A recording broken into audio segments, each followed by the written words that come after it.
Get that dog away from the bed now. Dr. Linda Ashford's voice sliced through the sterile silence like a scalpel. It was 2:07 a.m. in room 6 of Dallas Children's Medical Center when chaos exploded. The heart monitor screamed. Nurses scrambled. 100 questions hung in the air like smoke after a fire. But none of that compared to the sight of the 95-pound German Shepherd, Ranger, clamping his powerful jaws onto the metal rail of the hospital bed, growling like a beast possessed. His handler, Mike Ramirez, a seasoned ex-military K-9 officer, shouted commands that fell on deaf ears. Ranger wasn't listening. The dog's eyes were locked on the motionless form of 8-year-old Noah Bennett. Tubes snaked in and out of the boy's fragile body. And then the machine flatlined. Gasps filled the room. Nurses lunged for the crash cart. Dr. Ashford's hands hovered in hesitation. But Ranger didn't hesitate. He had known something was wrong before the machines did, before the humans did, before anyone. To understand how a therapy dog biting a hospital bed saved a boy's life, you need to start from the beginning. When Ranger did something no one expected, he refused to obey. Noah Bennett had been in a coma for 10 days. The accident on I-20 had turned a normal Texas Saturday into a living nightmare. A distracted driver ran a red light, T-boned the family's SUV, and flipped it twice. Brian Bennett, a reliable salt-of-the-earth mechanic, walked away with bruises. Emily, Noah's mother, a 4th-grade teacher, broke her wrist. But Noah didn't move. He hadn't moved since. Room 6 in the pediatric ICU had become a second home for the Bennetts. The walls were decorated with hand-drawn dinosaurs from Noah's classmates. A plastic stegosaurus stood guard over the nightstand, and the overhead lights were dimmed to keep the mood from feeling like a morgue. Emily sat in a corner chair, her hand cradling Noah's limp fingers, reading Jurassic Park aloud every afternoon. Brian, stoic and sleepless, made endless rounds between the hospital cafeteria and vending machines. They were united in grief, but barely hanging on. Enter Ranger. At 5 years old, Ranger was already a legend. He'd served with Mike in California wildfire rescues, sniffing through collapsed buildings, pulling survivors from impossible places. Now retired and retrained as a therapy dog, he brought comfort to sick children at Dallas Children's 3 times a week. Ranger wasn't just good at it. He was extraordinary. Nurses said he had a sixth sense. Some kids hadn't smiled in days until Ranger rested his head on their beds. That Tuesday morning, Ranger padded calmly down the hallway of the 3rd floor, tail wagging, nails clicking against tile. Mike guided him from room to room, pausing to let children pet his thick fur, whisper secrets into his ears, or just smile for the first time in weeks. Everything was routine until room 6. Ranger stopped at the doorway, his ears shooting up, head tilting slightly. Mike tugged gently on the leash. "Ranger visit," he said, using the cue the dog had responded to 100 times before. But Ranger didn't move. He stood frozen, eyes locked on Noah. Mike frowned. "That's strange," he muttered, tugging again. Then a voice from behind startled him. "Wait, I know that dog." Emily Bennett stood, voice raw from exhaustion. Her eyes widened with sudden recognition. He came to Noah's school back in April. They did a K-9 safety demo. Noah talked about him for days. She pulled out her phone, her fingers trembling as she scrolled through photos. Then she found it, a picture of Noah beaming with joy, arms wrapped around Ranger's neck, a sticker on his chest that read, "Future Hero." Mike studied the photo, heart tightening. "Maybe he remembers him," Emily whispered. Ranger took a step forward, then another, slowly approaching the bed like a soldier entering a minefield. He pressed his nose gently to Noah's hand. A soft whine escaped him. From that moment on, Ranger changed. Over the next few days, Ranger's behavior around room 6 became more intense. During other therapy visits, he was calm and affectionate. But as soon as they neared Noah's room, the dog pulled hard on the leash, growled softly, and sat stiffly by the boy's bed. "He's never acted like this," Mike told Nurse Caitlin Ross one afternoon, as they watched Ranger staring intently at Noah's chest. Caitlin nodded. "My grandmother used to say dogs could sense sickness before doctors could." She paused. Sometimes I think she was right. Inside room 6, the machine showed no changes, No signs of waking, just the usual coma readings. Steady, dull, unchanging. But Ranger kept watching. He stopped eating, ignored his treats, wouldn't play. At night, he scratched at Mike's front door, tried to get back to the hospital. Mike, a man who had pulled people from collapsed houses and led dogs into fires, was shaken. He'd seen dogs act on instinct before, but this was personal. If you believe in the power of animals and stories that restore your faith in impossible, make sure to subscribe to our YouTube channel, Heroes for Animals, because some heroes walk on four legs. That Friday at 2:38 a.m., everything came to a head. Security cameras later showed what happened. Ranger was asleep in room 6 next to Noah's bed under special permission. Mike had been granted one final night before the therapy program was suspended due to Ranger's disruptive behavior. That's when it started. Ranger stood up abruptly, ears alert. He sniffed the air, then climbed halfway onto the bed, something he had never done before. He began whining, pawing softly at the four-stand. Then he let out a single guttural bark and another. Then the heart monitor wavered. Dr. Ashford rushed in, followed by Caitlin and 2 other nurses. Everyone shouted at once, but Ranger wasn't moving. Instead, he turned, latched onto the bed rail with his teeth, and bit down. He growled, tugged, barked again. Absolute chaos until the alarm sounded. Noah's oxygen level dropped. The ventilator showed a pressure loss. Caitlin's eyes snapped to the readings. The breathing tube. Something's wrong. Ranger stood directly over the ventilator hose. His growls grew frantic. Caitlin dove in, examining the connection. "Oh my God," she whispered. "It's loose. It's barely connected." They fixed it just in time. Minutes later, the room quieted. Noah's vitals stabilized. Everyone looked at the dog. He just sat there, watching the boy he hadn't given up on. The hospital called it a mechanical failure. That's what ended up in the incident report. They didn't mention the German shepherd, who sounded the alarm at 2:38 a.m.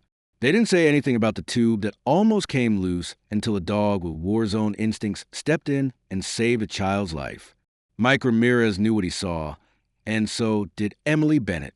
But by noon the next day, Ranger had been suspended from the hospital's therapy program. Mike stood in Administrator Linda Crowley's corner office on the 9th floor. The view of downtown Dallas glared behind her like judgment. "I'm not here to argue," she said, adjusting the cuff of her perfectly tailored blazer. "But I am responsible for every patient and staff member in this building." "With respect," Mike replied, jaw tight. "My dog saved a boy's life last night." Linda didn't blink. "Your dog bit hospital property. He caused a disturbance in the ICU. The fact that it coincided with a medical emergency doesn't change the fact that he acted unpredictably." Mike shook his head, trying to keep his cool. He didn't act out. He responded to something none of us saw coming. "The machines didn't detect it," she countered. "No vital changes, no alerts. We can't base medical protocols on K9 behavior." Mike left without another word. But deep down, he knew something the machines didn't. Ranger was working. He hadn't stopped being a rescue dog. He just switched mission types. And Noah Bennett wasn't just another patient. Not to him. That evening, Ranger lay on the hardwood floor of Mike's small North Dallas home, curled around a crumpled blue t-shirt, Noah's. Mike had brought it back from the hospital. Emily had handed it to him with tearful eyes and said, "Maybe it'll help him eat." But Ranger didn't touch his food. He didn't move. He didn't make a sound. He just watched the front door, waiting. Across town in room 6, Emily Bennett sat beside her son's bed, spinning her wedding ring in slow circles. Brian had gone home for the night, worn down by a week of microwave coffee and medical charts. The room felt wrong without Ranger. Even the nurses had noticed. "It's quiet," one had murmured during rounds. Emily wasn't a superstitious woman, but she had eyes and ears. She saw how Ranger acted around her son, how he knew when something shifted. She turned to Nurse Caitlin Ross. "What do you think he was trying to tell us?" Caitlin hesitated. "I don't know," she admitted, "but I started writing it down. Ranger's behavior, times, frequency, how long he stayed still when he barked. Just a few notes." Emily blinked. "Like a log." Yeah, Caitlin said. I've seen therapy dogs act sensitive before, but this is different. This feels like search and rescue. Emily didn't know it yet, but across the city, Mike was doing the same thing. He had pulled Ranger service logs from his rescue days, flipping through years of deployments, behavior patterns, training manuals. One case stood out, an earthquake mission in Baja California 5 years back. Ranger had refused to leave a collapsed orphanage for 2 straight days. Every other dog had cleared the site. No heat signatures, no signs of life. But Ranger had paced that rubble like he heard whispers underground. On day 3, they dug just to settle the dog down, and they found a 6-year-old boy alive under a broken water heater. Ranger had felt the breathing, the tiny shift in air, the vibrations the human body made when clinging to the last string of life. Mike stared at the log in his hands. It was happening again. Back in the hospital, Dr. Marcus Halden had joined Noah's case, young for a neurologist, but known for thinking outside the box. He leaned over the EEG readings with a furrowed brow. Everything looked stable, he muttered. But what? Caitlin asked. These microspikes. They're not enough to trigger alarms, but they're weird. Small bursts of irregular brainwave activity could be subclinical seizures. That would mean windows. Brief windows of potential awareness. Moments when Noah might be trying to come up, but doesn't have the strength. Caitlin's heart skipped. Could a dog sense that? Dr. Halden looked up slowly. Maybe if it's consistent, if the timing matches. She pulled out the notes she'd kept. His eyes scanned them and stopped. You logged this? Yes. Ranger barked right here, she pointed. 2:02 a.m. Same time the ventilator spike occurred.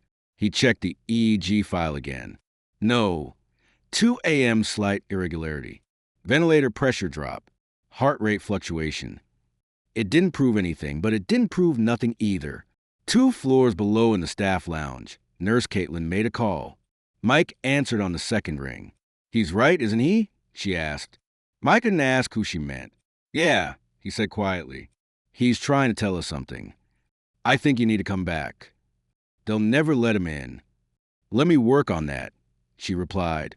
Emily stood at the garden courtyard window, staring at the sunset bleeding across the Texas sky. Ranger's t-shirt lay on the bed. She gently placed it back in Noah's hands. You miss him, don't you, buddy? She whispered. A tear slipped down her cheek. Suddenly, a voice behind her. You volunteered with SAR, right? Emily turned. Caitlin was holding a folder. Inside, Ranger's training history. Mike dropped this off. He thought you'd want to see it. Emily flipped through the pages. There, her signature 5 years ago. Volunteer coordinator.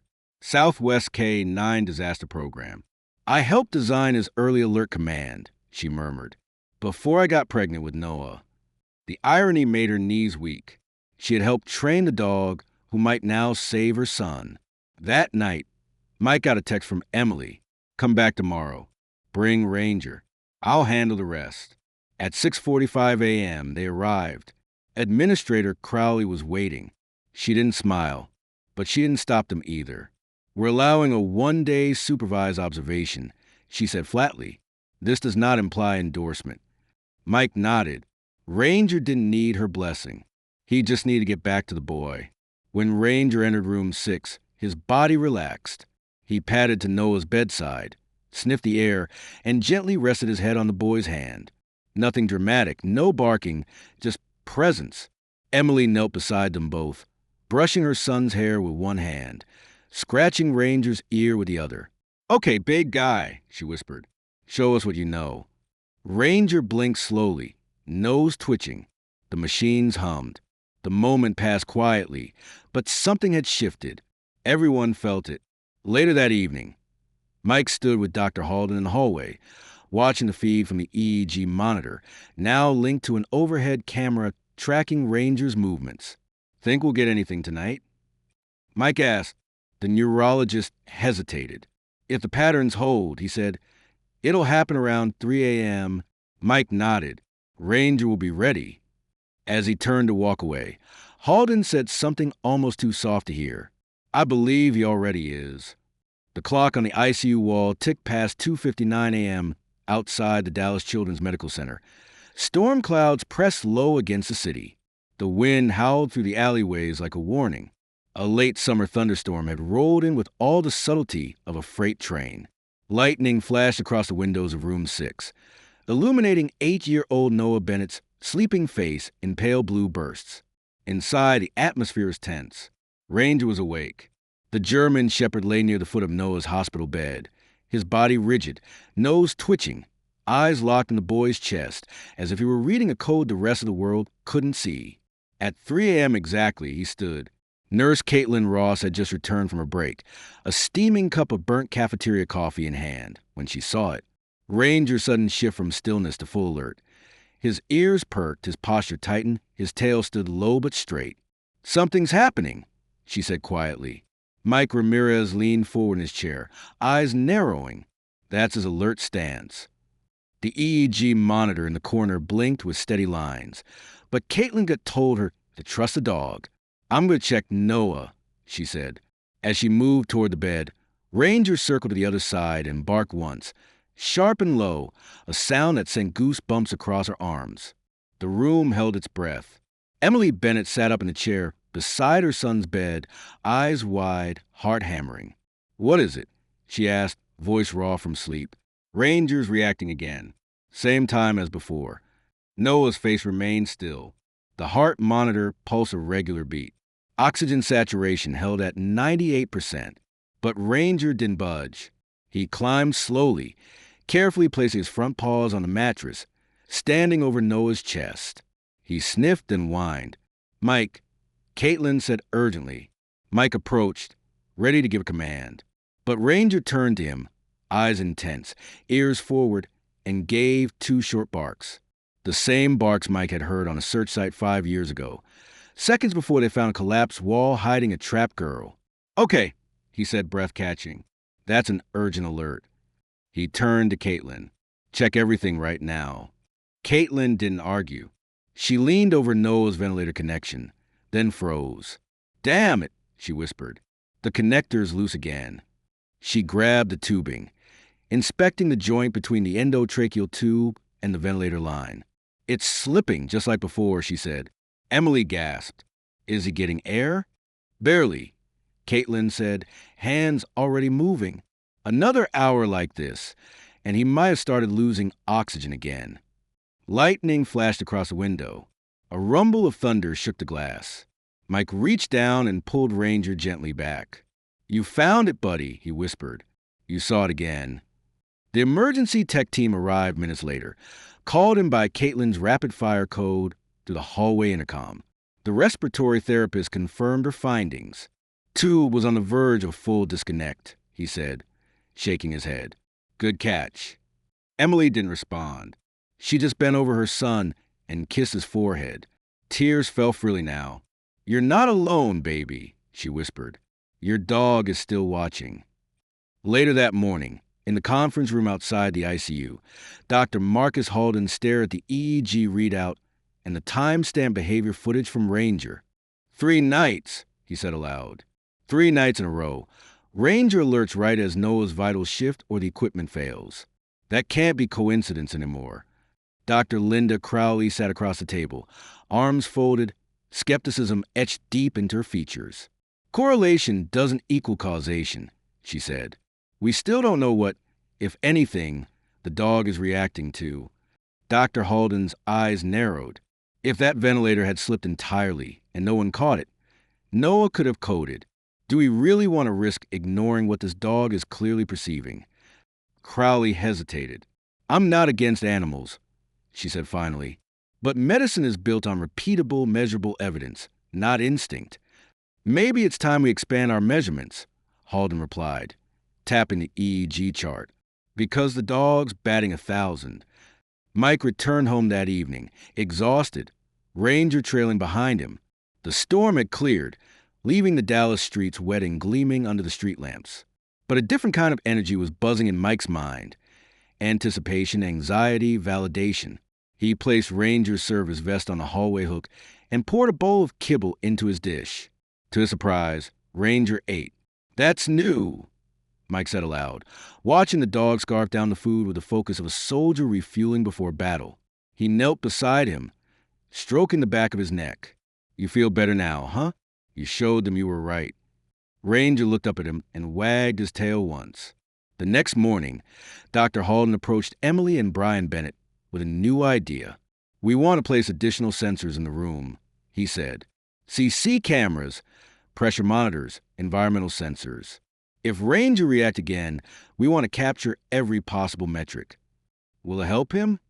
Emily asked. I don't know, Halden admitted, but I think it'll help us understand what the dog is seeing that we're not.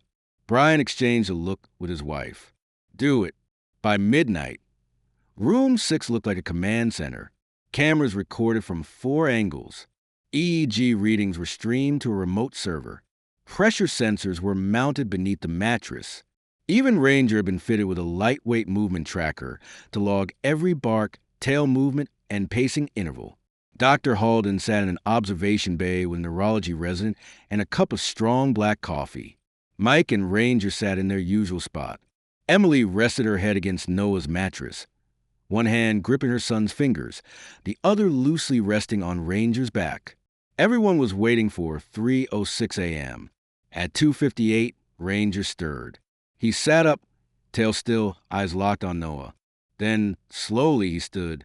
Everyone watching leaned forward. Here we go, Mike said softly. Ranger patted to Noah's side and gave a low, deliberate whine. Record that, Halden said to the technician.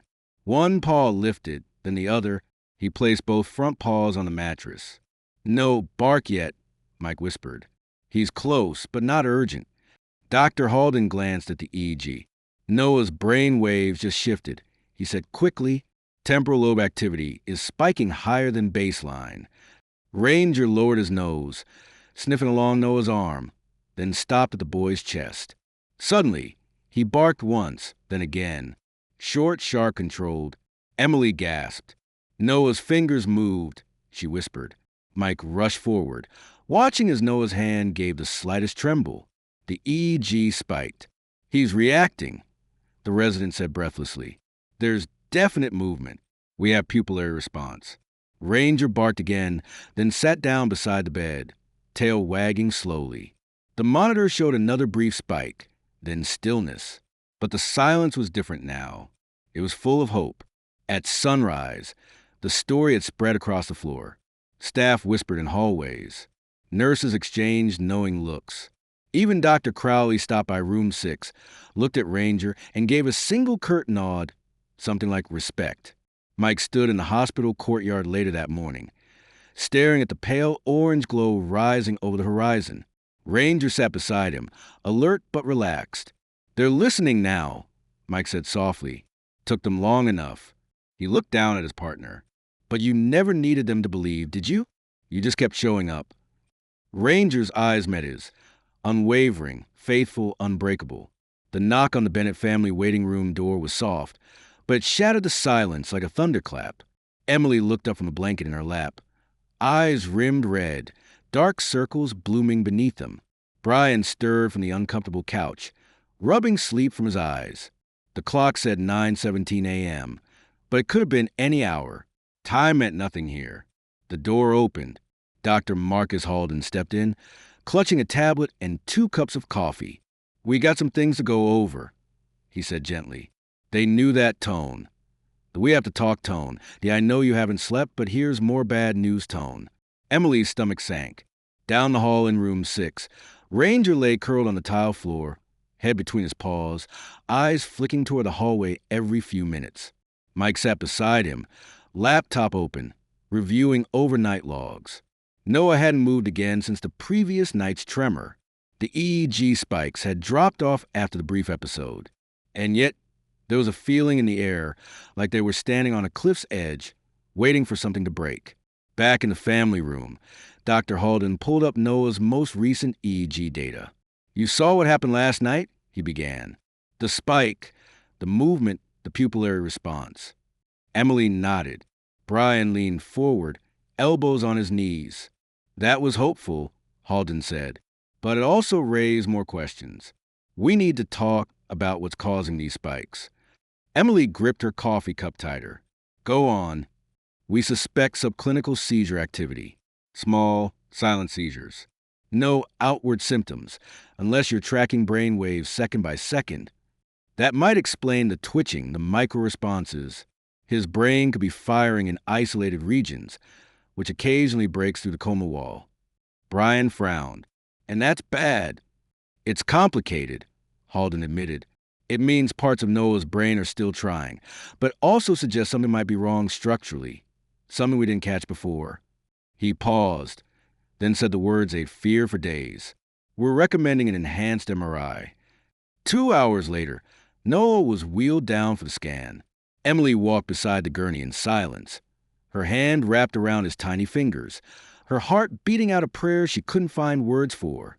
Ranger wasn't allowed in the MRI suite, so he sat in the hallway outside, tail flicking impatiently, head turned toward the double doors. He didn't like being separated. Mike could see it in the dog's posture, the low whine, the repeated pacing. You'll see him soon, bud, Mike murmured, placing a reassuring hand on his back. But Ranger didn't relax. When the scan ended, they all gathered again in a glass-walled consultation room that overlooked the playground below. Dr. Halden stood beside the light board, black and white MRI images glowing behind him. He pointed to a dark mass near the lower section of Noah's brainstem. This wasn't visible in the earlier scans, he said quietly, but it's there now. A small hematoma, likely post-traumatic, possibly growing slowly. Emily's knees buckled slightly. Brian reached to steady her. Is it operable? She asked. A pause. Possibly, Halden said, but it's in a delicate location. Surgery comes with serious risks: mobility, cognition, speech. And if we do nothing, the pressure may increase. Emily swallowed hard. So either way, we're gambling. Yes, he said, but now we at least know what we're dealing with. They returned to room 6 in silence. Ranger stood the moment they entered, tail wagging slightly, but his ears stayed back, concern written all over his expressive face. Emily knelt beside him, running a hand over his thick fur. They found something, she whispered. You knew, didn't you? Ranger leaned his head against her shoulder, and for a moment, it didn't feel like a therapy visit. It felt like family. That evening, Mike and Emily sat alone on a bench outside the hospital cafeteria, 2 paper coffee cups between them, both long cold. You trained him, didn't you? Mike asked. Emily nodded. A lifetime ago, when I volunteered with the Southwest Search and Rescue Program, before I had Noah. Mike raised an eyebrow. Small world. Emily offered a faint smile. I helped design early alert communication drills, back when we thought dogs could teach us how to listen better. Funny how life circles back. He still uses them. Mike said he's been signaling all week. We just didn't know how to read him. Emily stared at the ground for a moment. Then she whispered, what if we had? The next day, a storm began to build again, not outside, but inside the hospital. Tension rolled through the staff. The neurosurgery team had reviewed the MRI. They wanted to operate. Dr. Linda Crowley, always the voice of clinical authority, pulled the family into a private room and laid out in firm, practice terms. The bleeding could accelerate. We need to relieve the pressure. Waiting too long risks permanent damage. Brian and Emily sat frozen. What are his chances? Brian asked. Crowley didn't answer right away. We don't talk in absolutes, she said, but it's a risky surgery.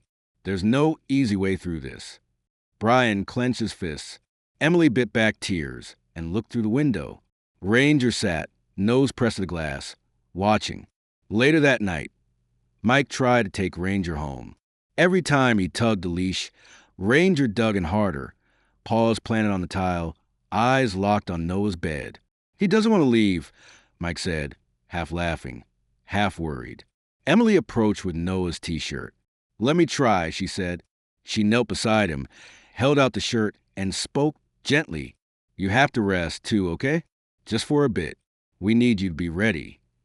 Ranger sniffed the shirt, then whined, but finally stood, slowly padding toward the door. Before he exited, he glanced back one last time. At Mike's home, Ranger paced. He refused food. He sat by the door for hours, eyes focused on the horizon, as if waiting for the moment he'd be needed again. Mike watched him with growing concern. "You've never done this before," he muttered, "even on the worst missions." The next morning at 5:13 a.m., his phone rang. It was Nurse Caitlin. "They're prepping Noah for surgery," she said. "But that's not why I'm calling." Mike sat up straighter. Dr. Halden reviewed all of Ranger's logs, the EEGs, the behavioral tags, the video footage. He thinks Ranger isn't just sensing seizures. What then? He thinks Ranger is detecting Noah's moments of near consciousness. The spikes align almost perfectly with when Ranger gets agitated. Not after, not during, but before. Mike's throat tightened. "That's incredible. That's why I'm calling." Dr. Halden wants Ranger back. Not just in the hospital, in the OR prep suite. Back at the hospital, as Noah was wheeled towards surgery, a small crowd of nurses and techs paused in the hallway as Ranger walked beside the gurney. Head held high, tail low and steady, like a soldier escorting a general. Emily walked on the other side, holding Noah's hand. Ranger kept glancing at the boy's face, his movements measured, his eyes alert. As they reached the OR doors, a surgical assistant held out a sterile pad. "He can't come in," she said softly. Emily turned to Ranger, dropped to one knee, and whispered in his ear, "Wait here. Guard the spot. You'll see him again soon." Ranger sat down immediately, right outside the OR, his eyes locked on the door, unmoving, just like he had during rescues, just like he had with trapped children, just like he was trained to do. The overhead surgical lights flickered once, then settled into their steady white hum. Inside operating room 4 of Dallas Children's Medical Center, a team of neurosurgeons worked in silence, voices calm and precise, hands steady despite the storm that raged in the minds of everyone who had come to love Noah Bennett. Dr. Patel, the lead neurosurgeon, peered through the microscope. "Beginning the craniotomy," he said evenly, outside in the OR prep hallway. Ranger sat completely still for nearly an hour. He didn't move. He didn't bark. He didn't shift his paws. He just watched the operating room doors. Waiting, Emily sat curled on a plastic chair in the surgical waiting area, fingers clenching a rosary, though she hadn't been to church in years. Brian stood with one hand pressed against the window, staring at the sky. The morning sun was rising, but it felt like midnight inside their hearts. "I keep thinking about how he barked when the tube came loose," Emily whispered. Brian looked over. "I know. And how he wouldn't eat. How he just knew." Brian walked back and sat beside her, elbows on his knees. "It's hard to explain to anyone who hasn't seen it." "Yeah," Emily murmured. "It's more than instinct. It's devotion." They sat in silence for a while. Then Brian said something he hadn't voiced since the day of the accident. "What if we lose him?" Emily didn't answer right away. Then she said softly, "We've already almost lost him." But Ranger wouldn't let that happen. Her voice cracked. "So maybe we just trust him a little longer." At 7:32 a.m., the double doors of the OR burst open. Dr. Patel stepped out, still in surgical cap and gown, exhaustion carved deep into the lines of his face. "Mr. and Mrs. Bennett," he said, approaching them. Emily rose, heart frozen. "The surgery went as expected," he said. "We removed the hematoma successfully. The pressure on the brainstem has been relieved." Emily clutched Brian's arm, trying to process it. "That's good," she asked hesitantly. "It's promising," Dr. Patel said with careful optimism. "But the next 48 hours are critical. He's still in a coma, and we won't know the long-term neurological impact until he begins to regain consciousness." He paused. "If he does." They brought Noah back to room 6 later that morning. The moment the gurney appeared at the end of the hallway, Ranger stood up. He didn't bark. He didn't pull on the leash. He just walked calmly beside the bed, as if he'd been waiting for this moment his whole life. Nurses watched with awe. Some whispered prayers. When they reached the room, Ranger sat down beside the bed and let out a single sigh, like he'd just exhaled a burden no one else could carry. The days blurred. Emily and Brian took shifts sleeping in the reclining chair. Mike stayed nearby with Ranger, walking him, feeding him, monitoring his every move. Nurse Caitlin never missed a round. Dr. Halden came in every few hours, checking EEG results, monitoring reflexes, watching for anything. Nothing. No movement, no spikes, no changes. The silence grew heavy. Hope started to fray. On the third night after surgery, Emily stepped outside into the courtyard, wrapping a cardigan tightly around her shoulders. The September air had finally begun to cool, and for the first time in weeks, the Texas heat had lifted. She sat on the edge of a stone bench, staring up at the stars. She didn't hear Mike approach until he sat down beside her. "How's he doing?" she asked. "About the same," Mike replied. "Vitals are stable." Ranger's been glued to his side since the gurney rolled in. Emily nodded, eyes glistening. "Can I ask you something?" she said. "Of course. You've worked with dogs your whole life. Rescue missions, war zones, earthquakes. What do you really think is going on with him?" Mike stared at the sky for a long time before answering. "Some dogs," he said slowly. "They're born with something extra, a deeper sense. It's not just training or smell or reflex. It's this connection. It's like they feel things we've forgotten how to feel." He turned to her. "Ranger didn't pick Noah by chance. He remembered him from that school demo, sure, but this is something else. He's trying to reach him, not just protect him." Emily wiped her eyes. "I believe that," Mike added. "When we did earthquake rescues, Ranger would scratch and whine when someone was buried alive. But once they were found, he'd stop. He could tell when someone had given up and when someone hadn't." Emily whispered, "So you think Noah hasn't given up?" Mike nodded. "Ranger hasn't either." That night, room 6 was calm. Emily and Brian had both fallen asleep. Ranger lay beside the bed, his body still, but alert. His eyes were fixed on Noah, watching every breath, every twitch, every vibration. The clock struck 3 a.m. Ranger's ears perked. He stood and something changed. He paced once, then placed both front paws carefully on the bed's edge, peering at Noah's face. A low whine escaped him. He sniffed Noah's arm, then moved to the chest. Then he barked short, urgent, focused.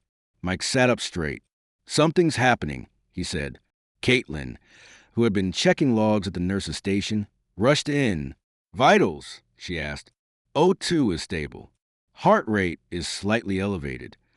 Then Emily stirred, blinking awake just in time to hear a sound. A breath, a hitch in Noah's throat. She leaned in. "Noah," she whispered, and then his eyelids fluttered. Everyone froze. "Noah," Emily repeated, louder this time. A flicker. Then his eyes opened, not wide, not clear, but open, and they moved. They tracked. They found her face. "Noah," she cried. Brian rushed to her side, disbelief written across every line of his face. And then Noah's lips moved. Barely a whisper, a sound without volume. But everyone heard it. "Roger." The room broke. Caitlin pressed the intercom for a code white. Patient responsive after coma. Mike dropped to one knee beside Ranger, wrapping his arms around the dog's broad shoulders. "You did it, buddy," he choked out. "You brought him back." Ranger's tail wagged once, then twice. Then he sat down and rested his head on Noah's mattress, eyes soft, breathing steady. Dr. Halden arrived minutes later, breathless, stethoscope swinging from his neck. He checked reflexes, asked Noah to blink, squeeze, follow a light. Minimal responses, but they were there. "He's waking up," the doctor confirmed. "This isn't a random twitch. He's here." Tears ran freely down Emily's face. Brian bent low and kissed Noah's forehead. Outside the room, a small crowd of staff had gathered, drawn by the code, by the whispers, by the miracle. Some had laughed at the idea that a dog could see what they couldn't. Not anymore. Hours later, as the sun rose again over the Dallas skyline, Mike sat in the courtyard with Ranger beside him. He scratched the dog's head and said, "They're going to want to study you now. Give you a name badge, put you in a textbook." Ranger yawned. Mike smiled. "But we know the truth, don't we?" Ranger leaned into him, eyes closed, body finally at rest. For now, the sun filtered gently through the window blinds of room 6, casting long golden lines across the floor where Ranger lay sleeping, his body curled against the side of the hospital bed. One paw rested lightly on the blanket draped over Noah Bennett. No machine screamed. No alarms flash. Just a soft, steady beeping of a heart monitor and the rhythmic sound of a child breathing on his own. After 18 days in a coma, Noah was awake. The recovery wasn't cinematic. There were no dramatic leaps from bed, no sudden full sentences or tearful "I love you, Mom." Progress came slowly, like a sunrise inching over the edge of the earth. Noah blinked, tracked movement, gripped his mother's finger, tried to speak. He'd whisper a syllable, then sleep for hours. But every time he opened his eyes, they looked for one thing: Ranger. Doctors rotated in and out of room 6 like clockwork. Specialists, therapists, neurosurgeons, each bringing cautious optimism wrapped in clinical language. He's showing consistent neural activity. Motor responses remain intact. Language centers may be temporarily delayed. But none of them could explain why the boy's eyes followed a dog more closely than any screen or sensor. Ranger wasn't just a comfort animal anymore. He was something else. By the end of the first week post-surgery, Noah could speak a little. Simple words. Yes. No. Mom punto. Dad. And one name, Ranger, which he said more clearly than any other. In the hallway outside, Dr. Marcus Halden gave a press briefing, flanked by hospital administrators, including a newly humbled Dr. Linda Crowley. "We don't yet understand all the science behind what happened here," Halden told the cameras. "But what we do understand is this. Ranger, a trained search and rescue dog turned therapy animal, consistently identified changes in Noah Bennett's condition before our machines could." He glanced at Ranger, who sat calmly at Mike's side, wearing a service vest and a new collar tag engraved with one word: Guardian. "We plan to study this connection further," Halden continued. "And we encourage the medical community to reconsider how animal perception can complement our current diagnostics. Because sometimes," he paused, "the heart knows what data doesn't." The next day, the hospital renamed the pediatric Courtyard Ranger's Garden. In the weeks that followed, Noah's recovery became something of a local legend. A therapy dog that had refused to leave. A boy who defied the odds. A family that had nearly fallen apart, only to be knit together again by pause and patience. Emily and Brian walked the halls hand in hand now, no longer silent strangers passing in grief. They had rediscovered each other somewhere in the quiet moments of waiting and watching their son come back. And always, just behind them, was Ranger. One afternoon, as Noah sat in a wheelchair watching squirrels in Ranger's garden, he turned to his mom. Did he really wait the whole time? Emily knelt beside him. Every second. Noah looked at Ranger, the German shepherd, as if understanding the moment, stood up and placed his head gently in the boy's lap. Noah laughed, light and musical and entirely alive. "Good boy," he whispered, stroking the dog's ears. "Best boy ever." Mike Ramirez knew it was almost time to say goodbye. Ranger had been cleared to return to therapy work. Dozens of families were requesting sessions. His story had gone viral. Kids in other wards made signs with paw prints and messages like, "We love you, Ranger." But Mike also knew something else. Ranger was getting older, not in body. He was still strong and focused, but in spirit, he had found something in Noah that went deeper than any mission. A bond, a calling. One crisp October morning, Mike stood beside Emily and Brian just outside the hospital chapel. "I've been thinking," he said, clearing his throat, "about what comes next." Emily raised an eyebrow. Mike reached down and scratched behind Ranger's ear. "He's done his duty more than any dog I've ever handled. But lately, I think he's telling me he wants to stay." Brian blinked. "You mean?"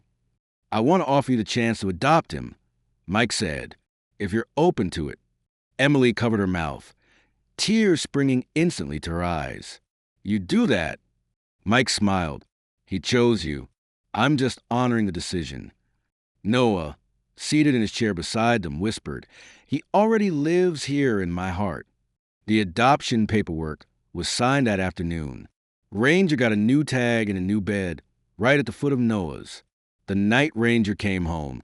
Noah was able to climb into bed without help for the first time. He looked over at the dog curled on the rug beside him and whispered, "You saved me, huh?" Ranger lifted his head, ears flicking forward. Noah smiled. "I'm going to be just like you one day." And with that, he drifted off to sleep safe, warm, and watched over. A month later, the story aired nationally. The segment ran on morning news shows and talk programs across the country. The dog who wouldn't leave. Clips of Ranger beside the hospital bed. Interviews with Dr. Halden and Nurse Caitlin. A shot of Noah running across the grass. Ranger bounding beside him, tail wagging like a metronome of joy. The final quote came from Emily. When machines didn't know, when doctors weren't sure, Ranger stood his ground. He reminded us that love doesn't wait for permission. It just stays. Back in Ranger's garden, a small bronze plaque was installed beside the shaded bench where Noah and Ranger often sat together. It read, "For the dog who waited and the boy who came back." Now, if you visit the hospital, you might see them.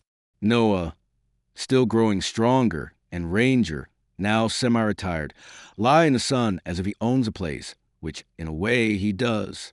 And when kids walk by and ask, "Is that the dog in the story?" Noah just nods and says, "Yeah, that's him." And then he adds with a grin, "He's my dog now." Thank you so much for following Ranger and Noah's story. We hope it moved you as much as it moved us. Now, we'd love to hear from you. Have you ever known a dog or any animal that seemed to understand more than you expected? Do you believe animals can sense things we can't? Let us know in the comments. And if you haven't already, don't forget to subscribe to the channel for more true stories that celebrate the animals who protect, heal, and inspire us every day. Until next time, stay kind and always, always trust the ones who never leave your side.